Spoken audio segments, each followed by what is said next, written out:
Every monkey in the jungle swears they've found the secret to waking up happy. Just plan your night better, they say.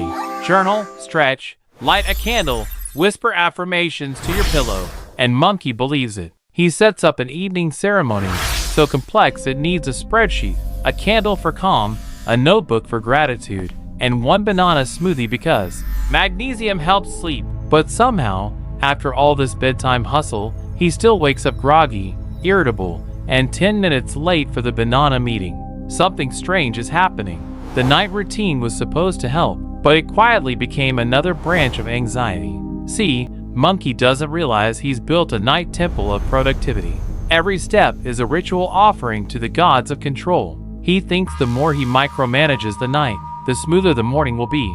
But what he's really doing is telling his nervous system, tomorrow is dangerous, better prepare. His brain hears that and releases a cocktail of cortisol, the same chemical he'd feel if a tiger was lurking near his hammock. The candle glows, the tea steams, and Monkey's body is ready for a combat. Humans are no different. We say we're winding down, but we're really performing rest. We scroll through motivational posts about sleep hygiene while our pupils glow from blue light.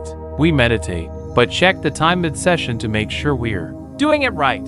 We write gratitude lists, but secretly rate our entries like they're competing for an award. What's meant to restore energy turns into a psychological audit. The problem isn't the rituals themselves, it's the intent behind them. We don't use night routines to rest, we use them to earn rest. Like it's a paycheck we can only collect after enough productivity points. Monkey does the same.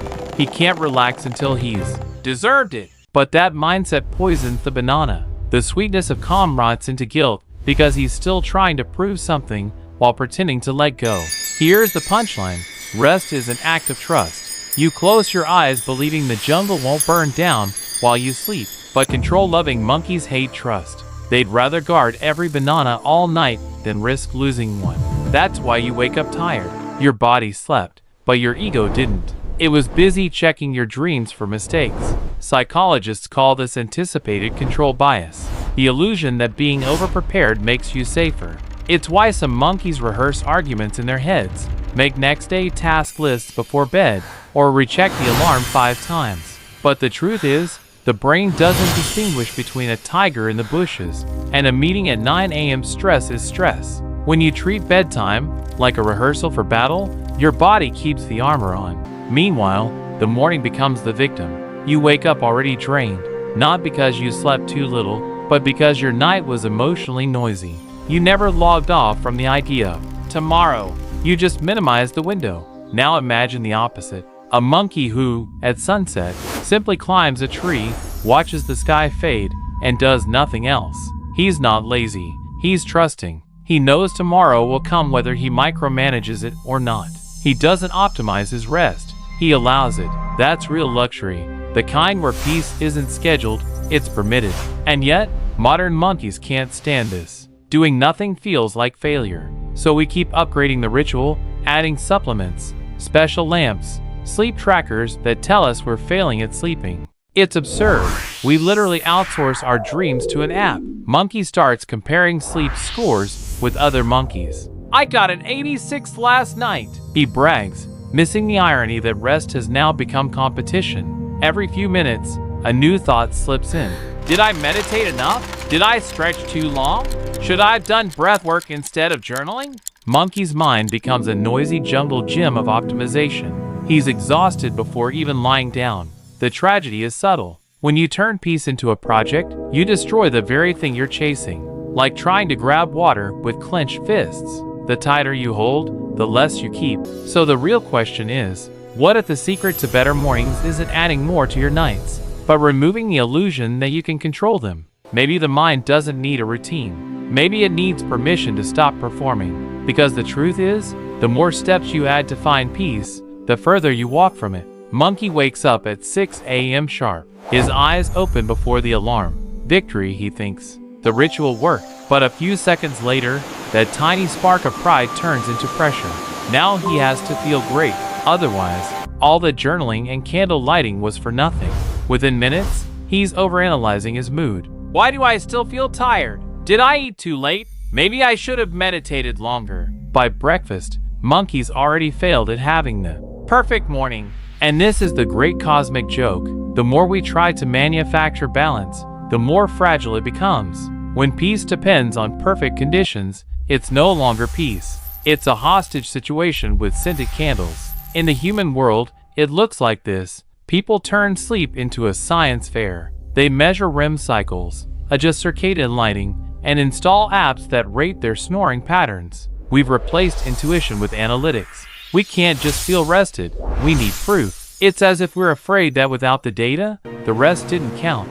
Monkey does the same when he checks his banana watch first thing in the morning to confirm he's optimized. But the paradox is brutal. By tracking peace, you destroy it. Think about it. The brain is like a hyperactive monkey that never stops climbing.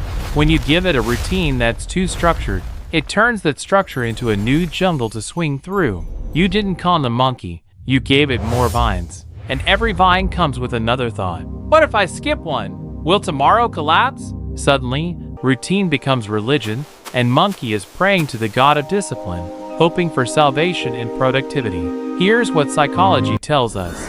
Your subconscious doesn't rest just because your eyes are closed. If your final thought before bed is, I hope tomorrow goes well, your brain starts tomorrow early. It begins running scenarios, solving imaginary problems, creating fake stress rehearsals. You're asleep, but your mind is busy planting anxiety seeds in the soil of your dreams. No wonder you wake up tired. You spent the night working unpaid overtime in the mental banana factory.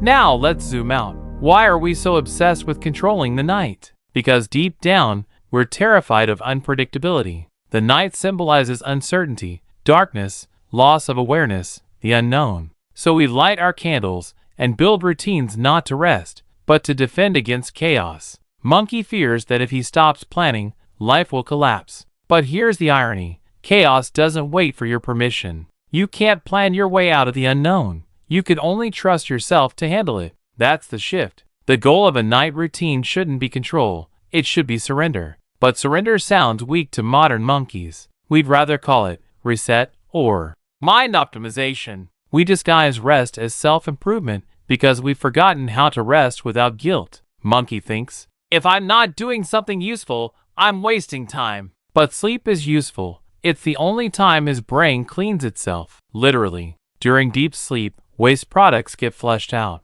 The jungle gets swept clean. So the most productive thing monkey could do is stop trying to be productive. There's a philosophical truth here. The same way you can't hold a banana tighter without squishing it, you can't hold peace tighter without breaking it. Some things only work when you release them. Breath, balance, trust. The best nights aren't the ones that are planned. They're the ones that unfold naturally, where you can sit with your thoughts and not chase them. So maybe the perfect night routine isn't a list at all. Maybe it's a question. What can I let go of tonight? The expectations, the lists, the imaginary audience grading your peace. Monkey doesn't need another candle or another banana smoothie. He needs silence. He needs to remember that he's part of the jungle, not the manager of it. Tomorrow's strength doesn't come from how well you prepared. It comes from how deeply you trusted yourself to stop. And if that feels uncomfortable, good. That's how you know you're finally resting. Because the night isn't supposed to be productive. It's supposed to be honest. So the next time you light your candle or open your journal, don't ask, did I do enough to earn rest? Ask, can I allow myself to be done? Because in the end, monkey learns the most ironic truth of all. The morning doesn't start when the sun rises. It starts when you stop trying to control the dark. Maybe the real morning routine begins the moment you stop rehearsing it.